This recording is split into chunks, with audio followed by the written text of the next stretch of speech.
Disclaimer: ang kwentong ito ay kathang-isip lamang na hango sa mga kwentong bayan at paniniwala ng mga Pilipino ukol sa mga nilalang ng dilim tulad ng mga aswang. Hindi ito nilikha upang manakot kundi upang magbigay babala, magmulat ng isipan, at mag-alok ng kaalaman ukol sa mga kwentong karaniwang ibinubulong ng matatanda tuwing gabi sa mga probinsya. Ang mga pangalan ng karakter, lugar, at pangyayari ay bunga ng imahinasyon ng may akda. Kung may pagkakatulad sa tunay na buhay, ito ay hindi sinasadya. Mag-ingat, makinig, at matutong makiramdam, dahil sa mundong ito, may mga bagay pa ring hindi kayang ipaliwanag ng siyensya. Ang kwento ay nagsisimula sa isang liblib na baryo sa timog ng Luzon, isang lugar na tinatawag ng mga taga roon na Sitio Malino. Malayo ito sa kabihasnan, walang signal ang telepono, akaunti ang kuryente, at mas maraming alitaptap kaysa ilaw sa gabi. Sa kabila ng lahat, payapa at tahimik ang buhay dito. Dito naninirahan sina Isabel at ang kanyang asawa na si Nando, isang magbubukid at tagaputol ng kahoy. Si Isabel ay isang simpleng may bahay. Tahimik siya, mahinhin, ngunit mapagmasid. Hindi siya taga rito sa Sitio Malino, isang tagalungsod na napadpad sa lugar dahil sa pagmamahal. Minahal niya si Nando, hindi dahil sa kayamanan, kundi dahil sa kabutihang loob ng lalaki at sa tapang nitong harapin ang buhay. Sa kabila ng hirap ng pamumuhay, wala siyang pinagsisihan sa naging desisyon niyang manirahan dito. Araw-araw, maaga silang gumigising. Si Nando ay umaalis papunta sa gubat upang kumuha ng kahoy na ibinebenta sa bayan, habang si Isabel ay nag-aalaga ng manok, naglalaba at minsan ay tumutulong sa mga kapitbahay kung may kailangan. Sa gabi, sabay silang kumakain ng kanin at tuyo habang nagkukwentuhan sa harap ng ilaw ng gasera. Ngunit nitong mga nakaraang linggo, may mga kakaibang pangyayari na kanilang napansin. Una ay ang biglaang pagkawala ng mga alagang hayop sa baryo. Minsan, sa isang gabi lang, 3 baboy ang nawala. Hindi ito normal. Ayon sa ilang matatanda, tila may dumadagit na nilalang.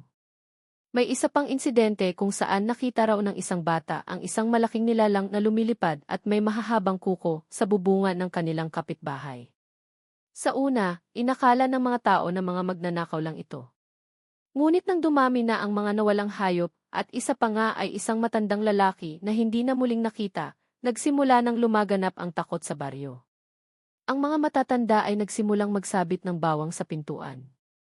Ang iba ay naglalagay ng asin sa bintana at patak ng langis ng niyog sa mga sulok ng bahay.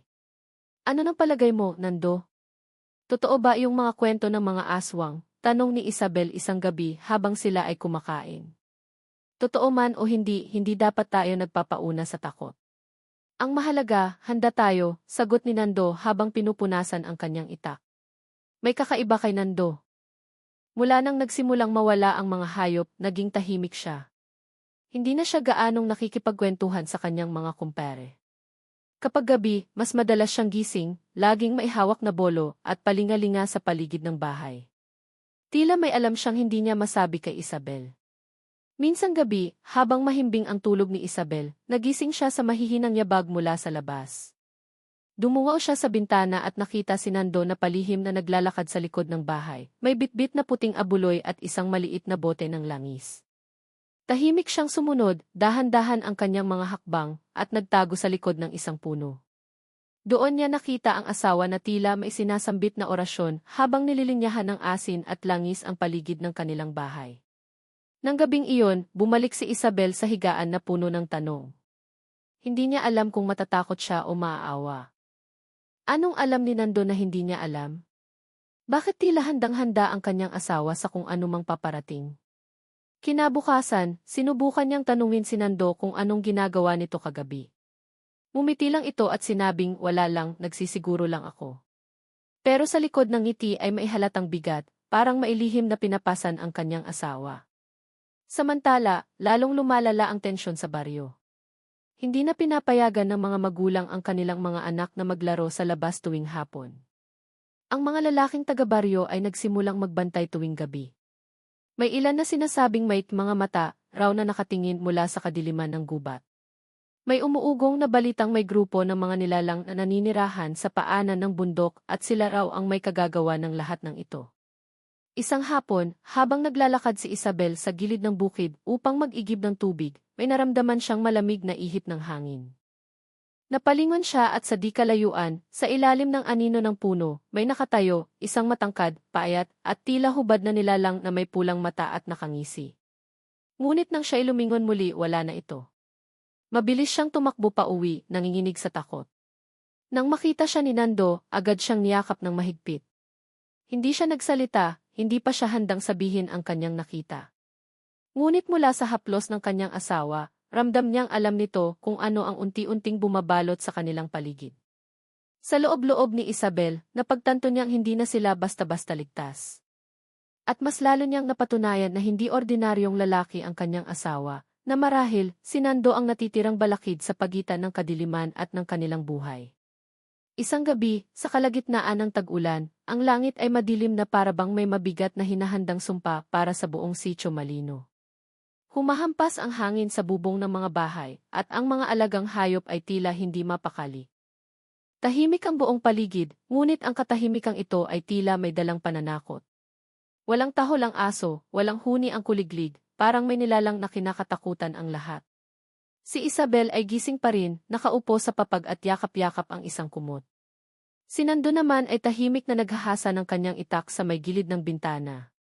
Matagal na silang hindi nagpapakita ng takot sa isa't isa, ngunit ngayong gabi ay pareho nilang alam, may paparating. Pakiramdam ko, hindi ito basta ulan lang, Nando, bulong ni Isabel. Hindi sumagot si Nando. Tumingin lang ito sa kanya, saka tumayo at lumapit sa may pintuan. Kinuha niya ang isang bote ng langis ng niyog at sinimulang ipahid ito sa apat na sulok ng bahay. Nilagyan niya rin ng durog na bawang ang mga bintana. Kung ano man ang nasa labas hindi natin sila papasukin, mariing sabi ni Nando. Ilang minuto pa lang ang lumipas, nang biglang bumagsak ang isang mabigat na bagay sa bubungan. Parang malaking katawan na tumalon mula sa mataas na lugar. Kasunod noon ay ang nakakakilabot na gasgas at kaluskos sa yero, tila ba may mahahabang kuko ang humahagod sa bubong. Tumigil sa paghinga si Isabel. Si Nando ay mabilis na hinugot ang kanyang itak at tinutok ito sa pintuan. Pagkatapos ng ilang segundo, isang malakas na sigaw ang narinig mula sa kapitbahay. Ay! Tulong! May aswaang! Napalingon si Isabel sa labas. Nakita niya ang bahay ni Mang Celso, isang matanda na mag-isang naninirahan sa katabing kubo, na may nilalang na bumubutas sa bubong nito, isang anino na may pakpak, matatalas na kuko, at pulang mata. Sa kislap ng kidlat ay kita ang malapanikin nitong anyo, subalit ang mukha nito ay kalahating tao, kalahating hayop. Tumakbo si Nando palabas ng bahay kahit basang-basa sa ulan. Sumunod si Isabel na may dalang sulo. Ngunit bago pa man sila makalapit, nakita nilang kinarga ng halimaw si Mang Celso at iniangat ito sa ere. Isang iglap, nawala ito sa ulap, kasama ang biktima. Pagbalik nila sa loob ng bahay, nanginginig si Isabel. Kinuha siya, Nando. Kinuha siya. Hindi tayo ang susunod. Hindi kung ako ang kasama mo, mariing sagot ni Nando. Matapos ang insidenteng iyon, hindi na muling nakita si Mang Celso. Kinabukasan, ang buong baryo ay tila pinasok ng isang malupit na katahimikan. Lahat ng tao ay takot na lumabas. Sa gitna ng liwanag ng araw, ang anino ng takot ay nangingibabaw pa rin. Nagtipon ang mga lalaki ng baryo sa bahay ni Kapitan Tano. Doon nila napagkasunduan na magbantay sa gabi, maglatag ng mga bitag, at humingi ng tulong sa bayan. Ngunit si Nando ay tahimik lamang sa isang sulok, hindi nakikisama sa plano. Parang alam niyang hindi sapat ang kanilang mga gagawin. Pag-uwi nila ni Isabel, tinanong siya nito, bakit hindi ka nagbigay ng suhestyon? Bakit hindi mo sinabi ang alam mo? Hindi nila ako maiintindihan, sagot ni Nando. Ang kalaban natin ay hindi basta-basta. At kung totoo ang hinala ko, babalik pa sila ngayong gabi. At hindi nga siya nagkamali. Sa ikalawang gabi, muling bumalik ang mga halimaw. Ngunit hindi lang isa, 3 silang nakita ni Isabel sa bubungan ng kabilang bahay, habang ang isa pa ay gumagapang sa puno. Pumapalibot sila sa buong baryo, tila may hinahanap o inaamoy. Dahil sa takot, pinatay ni Isabel ang ilaw ng gasera at pinakinggan ang paligid. May naririnig siyang mga mahihinang yabag na tila hayop, ngunit masyadong mabigat para sa pusa, at masyadong mabilis para sa tao. Biglang bumukas ang bintana, isang matulis na kuko ang tumusok sa kawayan, ngunit mabilis na tinamaan ni Nando ng itak. Isang nakakasulasok na hiyaw ang narinig sa labas, kasunod ang pag-alis na nilalang. Mabilis itong nawala sa dilim. Nasugatan ko siya, sabi ni Nando. Ngayon, magagalit na sila. Nang tumigil ang ulan, unti-unting bumalik ang katahimikan. Ngunit alam nilang hindi pa tapos ang panganib.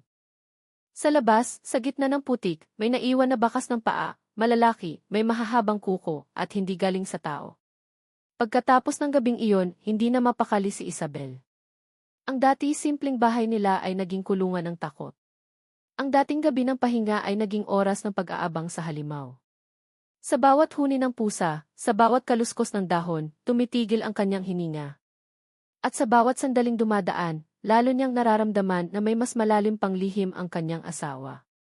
Dahil paano nito alam ang galaw ng mga aswang?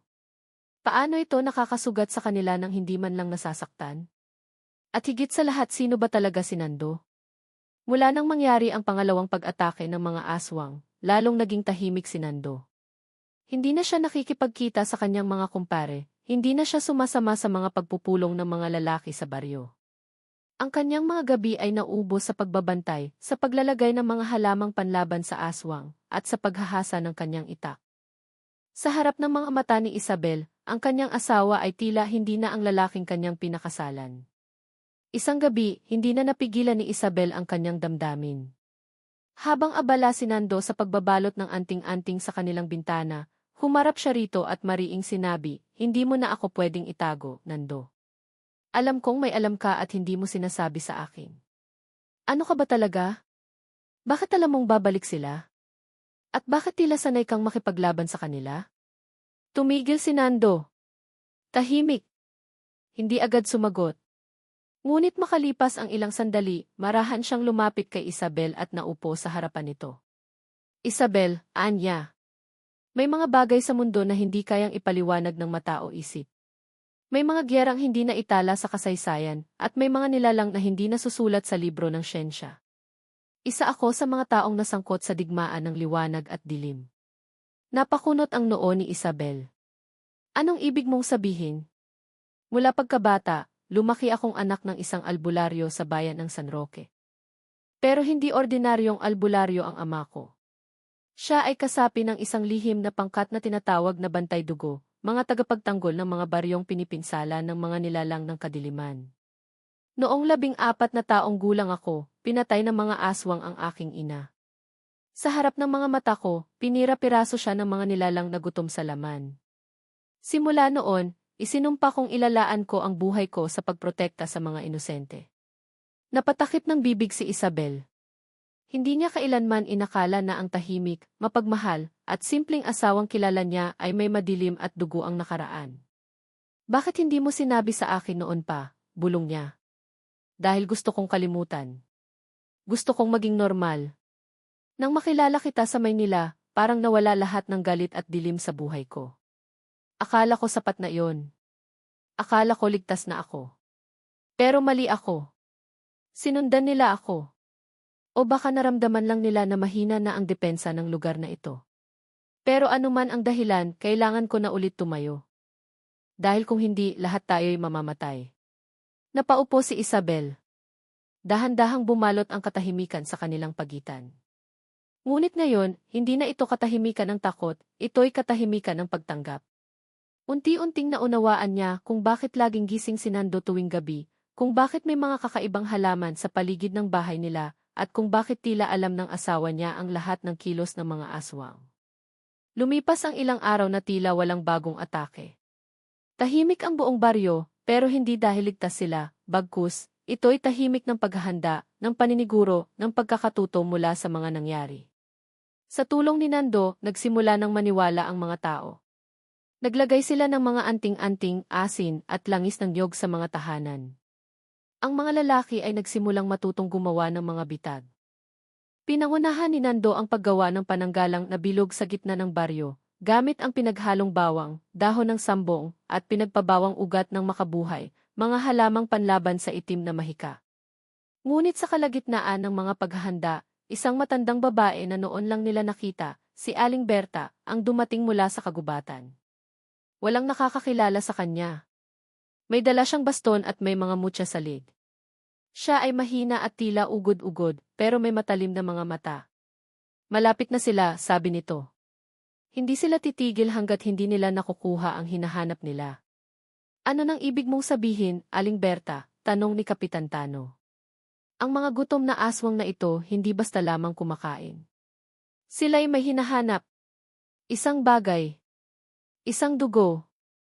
Napatingin si Nando kay Isabel.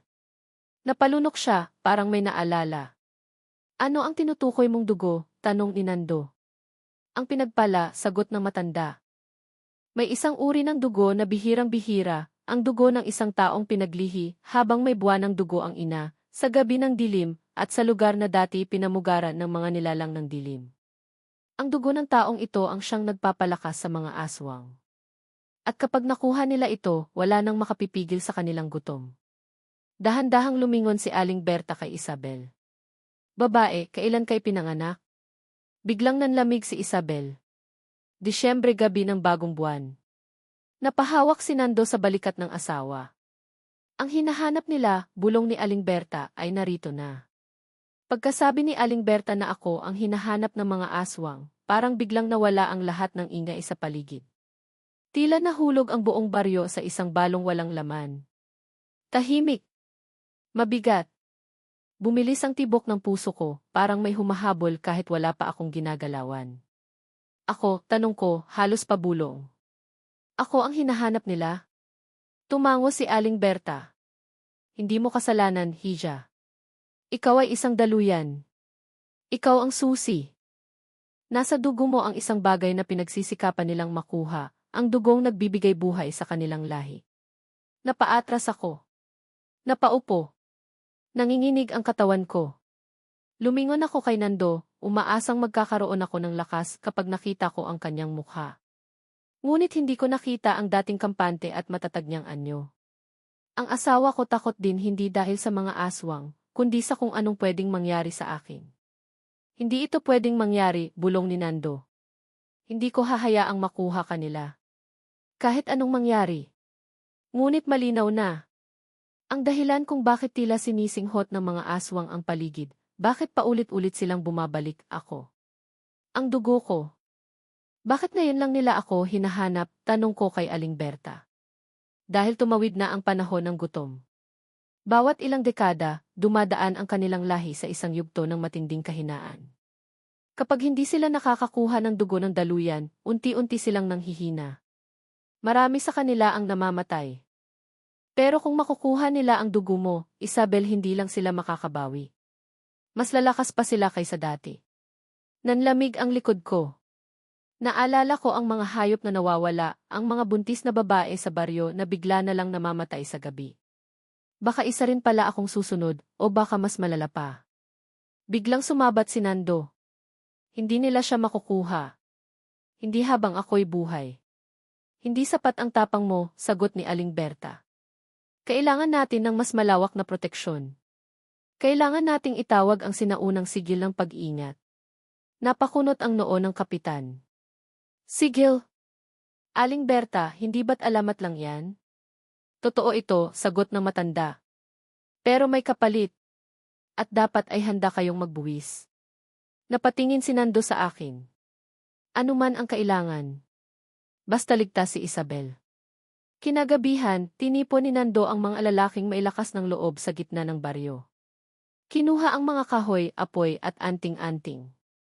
Si Isabel naman ay pinasok sa isang siglong bilog sa loob ng bahay, pinapaligiran ng asin, bawang at langis. Sa gitna ng lahat ng ito, nagsimula ang ritual ni Aling Berta. Tumatawag siya ng proteksyon mula sa kalikasan, sa mga ninuno, at sa liwanag na hindi makita ng mata ng tao. Ngunit habang tumatagal ang gabi, mas lalo akong nakakaramdam ng pagbigat. Parang may nilalang sa labas ng bilog ang nakatingin sa akin. Parang may hangin na dumadampi sa batok ko, malamig at amoy dugo. Lumingon ako sa bintana, wala namang tao. Ngunit bigla, may tumama sa bubong. Isa, dalawa, tatlo, ilang bigla ang kalabog. Tapos may kumalmot. Nando, sigaw ko. Sumugod si Nando papasok sa loob ng bahay, may hawak na itak. Ngunit hindi pa siya nakakatapak sa loob, nang biglang may sumigaw sa labas, si Kapitan Tano. Sila! Marami sila. Mula sa loob ng bahay, naririnig ko ang matatalas na sigawan ng mga lalaking nakikipaglaban. Ang tunog ng kalderong nahulog, ang iyak ng mga bata, ang kaluskos ng mga kuko sa bubong. Sa lahat ng ito, si Nando ay nasa harap ng pinto, pinoprotektahan ako. Ngunit nakita kong duguan ang kanyang braso. Nasugatan ka, sigaw ko. Hindi ito ang iniintindi ko. Hindi ako ang target nila. Ikaw. Biglang may sumulpot sa bintana, isang mukhang hindi mo mawari kung tao o hayop. Matatalas ang ngipin. Namumula ang mga mata. Sinuntok ito ni Nando gamit ang hawakan ng itak, sabay sigaw. Hindi kayo makakapasok. Sa labas, kitang-kita ang mga anino ng aswang na umiikot sa bahay. Para silang mga gutom na lobo. Para silang nababaliw sa amoy ng dugo ko. Nang maramdaman kong hindi ko na kaya, lumapit ako sa gitna ng bilog, lumuhod, at sumigaw, kung totoo man ang liwanag na sinasabi ni Aling Berta, iligtas niyo kami. Sa isang iglap, parang may dumapong init mula sa kisam. Nagliwanag ang bilog. Napaurong ang mga anino. Napasigaw ang mga aswang. Para silang pinapaso ng liwanag. Isa-isa silang naglaho. Tahimik. Pagkatapos ng ilang sandali, lumabas kami ni Nando. Marami sa mga lalaki ang sugatan pero walang namatay. Sa gitna ng kadiliman, ang mga anino ng aswang ay umatras. Para bang isang mensahe, hindi pa tapos ang laban, pero sa gabing ito, hindi sila nanalo. Pagkatapos ng madugong gabi ng pag-atake, naging tila sementeryo ang baryo. Tahimik. Halos walang nagsasalita. Sa mga mata ng mga tao, kita ang takot, hindi lamang dahil sa pagdating ng mga aswang, kundi sa kaalaman na may mas malalim pa palang dahilan kung bakit patuloy silang bumabalik. At ako ang dahilan. Nando, kahit pagod at sugatan, ay hindi tumigil sa pagbabantay sa akin. Gabi-gabi, sinisiguro niyang buo ang bilog ng proteksyon, sariwa ang bawang at langis sa bintana, at walang butas sa paligid ng aming bahay. Pero ako, si Isabel kahit gaano ako pinag-iingatan, hindi ko na mapigilang tanungin ang sarili ko. Bakit ako? Bakit sa dinami-ramin ang tao sa mundo, ako ang pinili nilang daluyan? Kaya kinaumagahan, habang nagpapahinga si Nando, nilapitan ko si Aling Berta sa maliit niyang kubo sa gilid ng gubat. Pagpasok ko, naamoy ko agad ang usok ng kamangyan, ang pabango ng insenso at tuyong dahon. Nakaupo si Aling Berta sa isang sulok, parang hinihintay ako. Nararamdaman mo na, hindi ba, sabi niya, kahit hindi pa ako nagsasalita. Ano pong nararamdaman, tanong ko. Ang apoy sa loob mo. Ang lakas. Ang takot. Ang tanong. Tumango ako. Gusto ko pong malaman bakit ako ang pinili. Pwede ba akong mawala sa pagiging daluyan? May paraan bang alisin ito? Marahang tumayo si Aling Berta, kinuha ang isang lumang balisong na may ukit ng araw at buwan, saka lumapit sa akin. Tumingin siya sa aking mga mata. Para siyang tumingin sa aking kaluluwa. Hindi ikaw ang pinili. Ikaw ay isinilang para dito. Ano pong ibig sabihin nun? May isang angkan sa lahi ng tao na tinatawag na binyagang dugo. Angkan ng mga nilalang na may kakaibang enerhiya sa loob, na kapag tinikman ng mga aswang, ay nagbibigay sa kanila ng puwersang hindi masusukat. Ang dugo ninyo'y pinagsamang linya ng liwanag at kadiliman. Ikaw, Isabel, anak ka ng isang daluyang babae at isang nagtalik na nilalang ng dilim. Napaatras ako. Hindi. Hindi totoo yan. Kilala ko ang mga magulang ko. Hindi mo sila lubos na kilala, sagot ni Aling Berta. Ang ina mo, noong ipinagbubuntis ka, ay naakit ng isang anyo ng aswang, isang nilalang na nagpapanggap bilang tao. Sa isang gabi ng bagong buwan, sa isang lugar na dating punong-puno ng kadiliman, ikaw ay pinaglihi. Sa mundong ito, may mga batas na hindi naaabot ng siyensya. Isa sa mga batas na iyon ay kapag pinagsama ang dugo ng liwanag at dilim, may isisilang na daluyang buhay, at ikaw iyon. Humagulhol ako sa harap ni Aling Berta. Parang sinaksak ako ng maraming beses. Sa tanang buhay ko, akala ko normal ako, isang simpleng babae, asawa, mamamayan. Pero ngayon, hindi lang pala ako taglay ng baryo. Taglay din ako ng gutom ng mga halimaw. May paraan ba para matigil ito, tanong ko, paos. Tumango si Aling Berta. May dalawang landas. Una, pwede kang lumisan. Umalis ka sa baryo, itago mo ang sarili mo sa mga kabundukan o sa mga banal na lugar. Pero hindi mo masisiguro na hindi ka nila matutuntun. Hahanapin at hahanapin ka nila. Dahil habang buhay ka, may pag-asa sila. Pangalawa, harapin mo ang lahi mo. Gamitin ang dugo mo bilang sandata. May sinasabi sa mga lumang kasulatan, ang daluyang kusang lumalaban ay nagiging huling apoy ng pagkalipol ng gutom. Anong ibig sabihin on? Ibig sabihin, ikaw ay may kapangyarihan na pwedeng pumatay sa kanila. Dahil ikaw ang kanilang pagkain, ikaw din ang maaaring maging kamandag nila. Napamulagat ako. Pwede akong lumaban? Pwede kang magbago. Kung gugustuhin mong gamitin ang panig ng liwanag sa loob mo, maaari kang maging bantay ng dugo, isang uri ng tagapagsanggalang na hindi lang umaasa sa anting-anting, kundi ginagamit ang sariling pagkatao bilang pananggalang. Paano ko iyon magagawa? Sa gabi ng huling bagong buwan sa taon, sa ilalim ng punong tinatawag na Sagradong Balite, maaari kang magsagawa ng pagwawari ng apoy. Isang ritual na bubukas sa iyo ng buong enerhiya ng lahi mong pinaghalong liwanag at dilim. Ngunit may kapalit. Tumahimik si Aling Berta. Mabigat ang kanyang tinig. Ano pong kapalit? Hindi ka na magiging ganap na tao. May iba ang tibok ng puso mo. Hindi mo na mararamdaman ang mga damdamin ng karaniwang babae. Baka hindi mo na rin maramdaman ang pag-ibig ni Nando gaya ng dati. Magiging tagapagtanggol ka, pero mawawala ang kabuuan ng pagiging asawa mo. Tumulo ang luha ko. Tila biglang lumiit ang mundo. Isang desisyon ang kailangang gawin, ang buhay ko bilang babae, o ang baryo at lahat ng minamahal ko. Pag-uwi ko, tahimik si Nando. Tinignan niya lang ako, at sa isang sulyap, alam niyang may nalaman ako. Lumapit siya at niyakap ako. Ano man ang mangyari, nandito lang ako. Ikaw pa rin ang pipili. Hindi ako ang magpapasya para sa'yo. At sa unang pagkakataon, tumingin ako sa dilim sa labas ng aming bintana, hindi na bilang biktima, kundi bilang isang taong may kapangyarihang pumili. Ang gabi ng bagong buwan ay muling dumating, itim na langit na walang bituin, tahimik ang hangin, at tila pati ang mga ibon sa kagubatan ay natutong manahimik sa pagdating ng isang sagradong sandali. Sa gitna ng katahimikang iyon, buo na ang pasya ko, hahabulin ko ang liwanag na nasa loob ko. Haharapin ko ang ritual. Magiging bantay ako, hindi para sa sarili ko lang, kundi para kay Nando, para sa aming magiging anak, para sa buong baryo. Sa paanan ng Sagradong Balit, isang punong lumang-luma na may balat na tila laman ng tao, naghihintay si Aling Berta. Sa paligid niya ay may mga insensong nakasindi, kandila na kulay pula, at mga dahon ng anting-anting na umiikot sa lupa. Doon din naroon sina Kapitan Tano at ilang matatandang kababaihang bantay ng lihim ng lahi.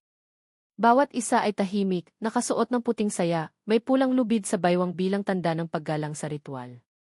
Nando ay naroon din, ngunit hanggang gilid lang siya. Hindi siya pwedeng lumapit. Bago ako lumakad papunta sa punong iyon, niyakap niya ako ng mahigpit. Patawarin mo ako kung hindi kita maprotektahan kagabi, bulong niya. Umiti ako kahit nanginginig ang loob ko. Hindi mo kailangan akong protektahan ngayon. Ako naman ang lalaban. Pagdating ko sa gitna ng ritual na bilog, pinaupo ako ni Aling Berta sa harap ng punong balite. Tinakpan ng pulang tela ang ulo ko habang sinimulan ang orasyon. Sa bawat salitang binibigkas nila, ramdam kong may gumagalaw sa loob ko, isang init na hindi ko pa naramdaman noon. Para akong niluluto mula sa loob. Isabel, tawag ni Aling Berta. Mula ngayon, bibitiwan mo ang mga damdaming bumubuo sa iyong pagkatao, takot, pangamba at pag-ibig. Kapalit nito ay kapangyarihang sisibol sa puso mo. Tanggapin mo ba ito? Napalunok ako. Nanikip ang dibdib ko. Ngunit tumango ako.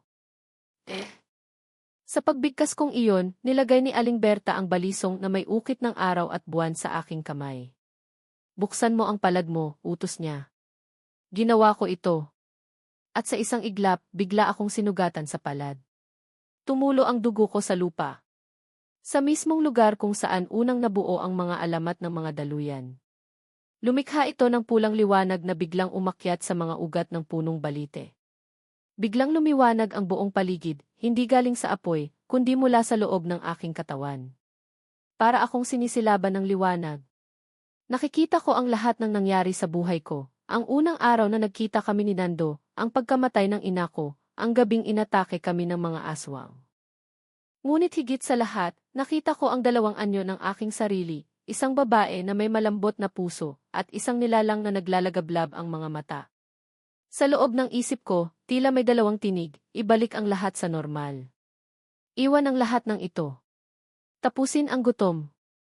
Maging apoy ng katarungan. Pinili ko ang pangalawa. Bumalik ang diwa ko. Nang tuluyan kong tanggapin ang liwanag, biglang lumakas ang hangin. Parang ipinapahayag ng kalikasan ang pagbabagong naganap.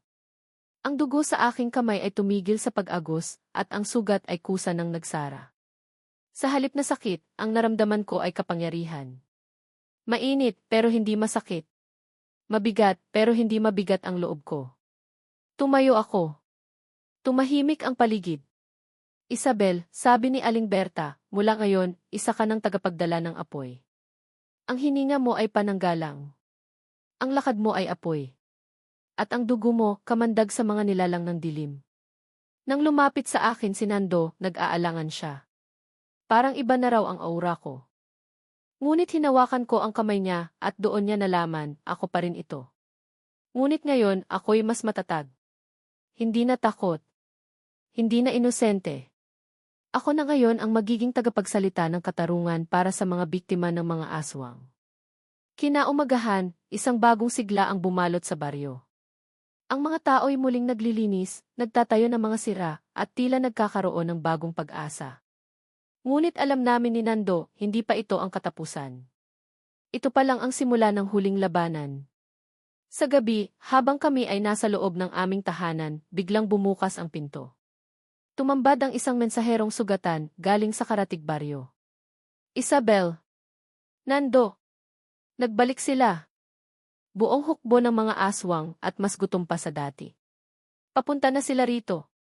Hindi na ako kinabahan. Sa halip, marahan kong kinuha ang itak ni Nando, hawak ang balisong ni Aling Berta sa kabila. Tumingin ako sa labas ng madilim na daan.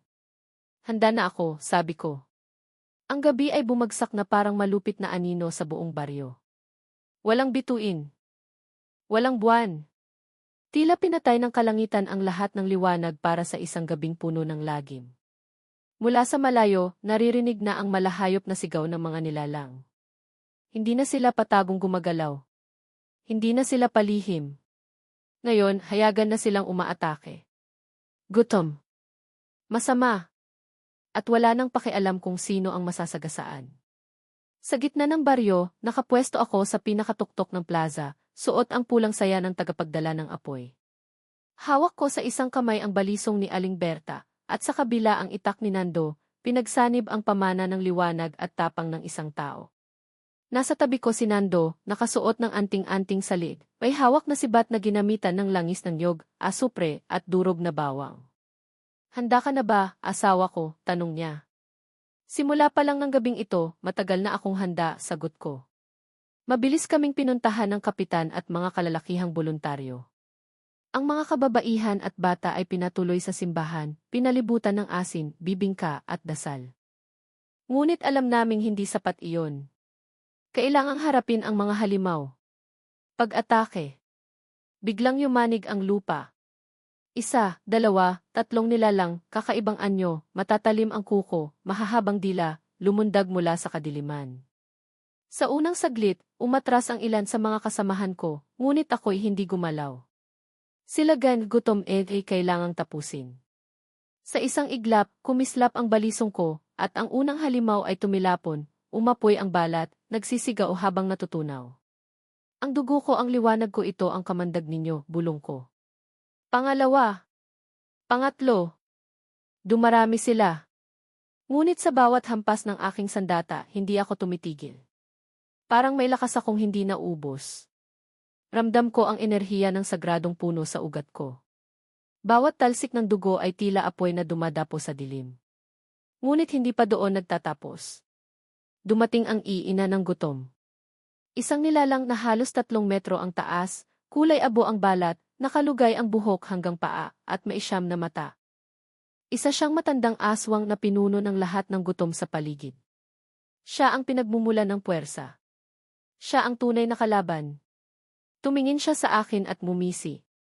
Daluyang babae, bulong niya. Ikaw ang dahilan kung bakit nagising muli ang apoy. Ngunit ngayon, ako naman ang magsasara ng siglong lihim. Pinaikot niya ang kanyang mga kamay, at mula sa lupa, bumangon ang mga anino, mga patay na bata, matandang babae, at dating mga taong naging aswang. Para silang sundalo ng dilim, handang pumatay para sa kanya. Umalis ka na, Isabel, sigaw ni Nando. Ako na ang bahala sa kanila. Hindi.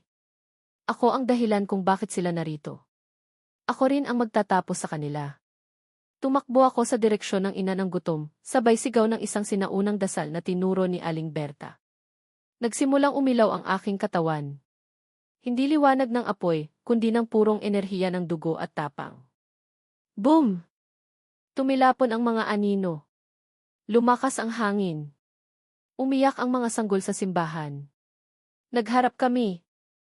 Ako. At siya. Ang liwanag ng aking dugo laban sa kanyang gutom. Bakit kayo patuloy na pumapatay, tanong ko. Sumagot siya, maihalong put. Dahil kayo ang pinili ng liwanag. Kami ang itinapon. Kami ang itinuring na halimaw. Kaya kayo ang pagkain ng aming pagkamuhi. Kung ganon, sagot ko, ako ang magiging laso ng inyong kasamaan. Tumaas ang aking mga kamay. At sa unang pagkakataon, lumabas mula sa aking palad ang sinag ng apoy na puti. Tila purong liwanag na pumatong sa kanyang anino. Sumigaw siya. Napaatras. Nagkaisa ang mga tao ng baryo.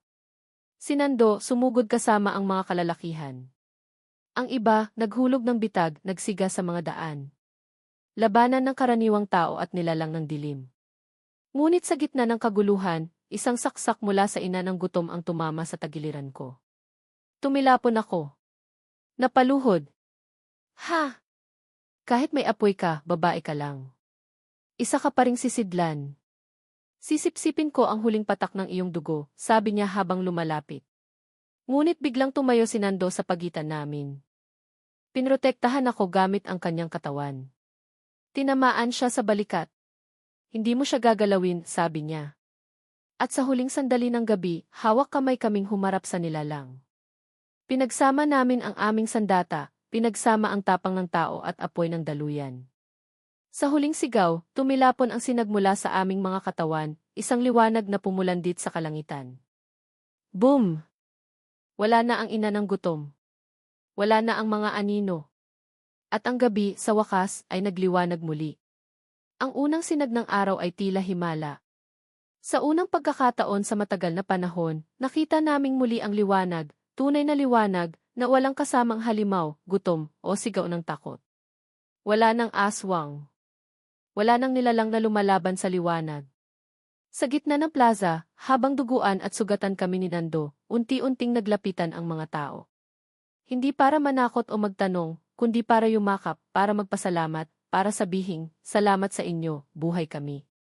Nandyan si Kapitan Tano, umiiyak habang hawak ang kanyang rosaryo. Ang mga bata sa simbahan ay inilabas, sinagip mula sa anino.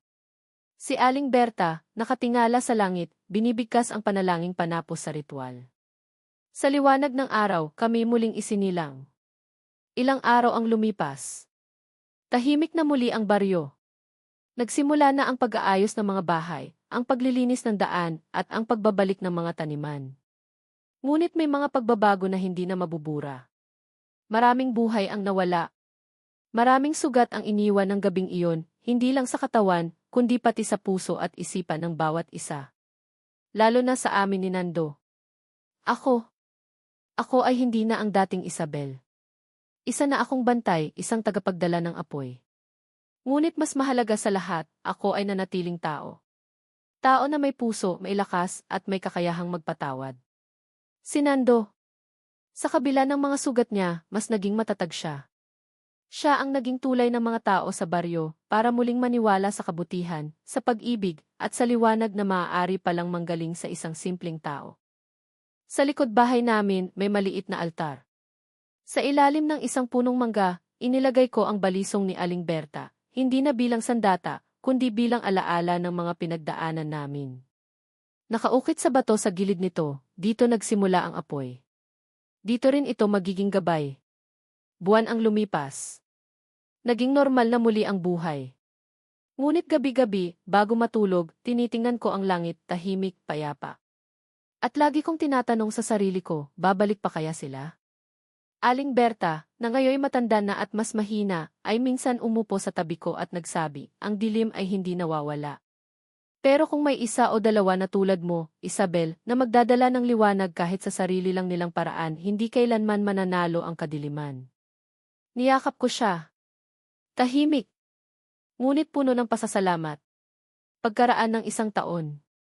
Ako at si Nando ay biniyayaan ng anak, isang sanggol na babae na may mga matang tila kumikislap kahit sa dilim. Pinangalanan namin siyang liwanag. Dahil siya ang simbolo ng panibagong simula. Sa kanyang pagtawa, nabubura ang lahat ng alaala ng takot. Sa bawat hakbang niya, nararamdaman ko ang pangakong hindi na mauulit ang nakaraan.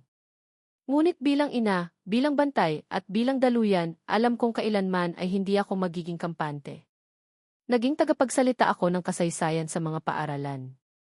Isinalaysay ko ang mga karanasang tila alamat lang sa iba, ngunit totoo para sa amin. Hindi para manakot kundi para magbantay. Para ipaalala na ang mga kwento ay hindi lang katang-isip. Minsan, ito ay babala. Sa huli, ano ang natutunan ko? Na kahit sino sa atin, babae man o lalaki, mahina man o malakas, may kakayahang pumili, mamuhay sa takot o magliwanag sa gitna ng kadiliman. Pinili kong magliwanag. At dahil doon, naligtas ang baryo. At dahil doon, nabuhay muli ang pag-asa. Epilogo, kung sakaling, sa kalaliman ng gabi, may marinig kang sigaw, hindi ka dapat basta matakot. Tumingin ka muna sa paligid. Baka ito'y paalala lang. Paalala na minsan, may isang babae na tinawag na baliw, mahina, o inutil, ngunit siya ang naging sandata ng buong baryo laban sa mga laging gutom na aswang.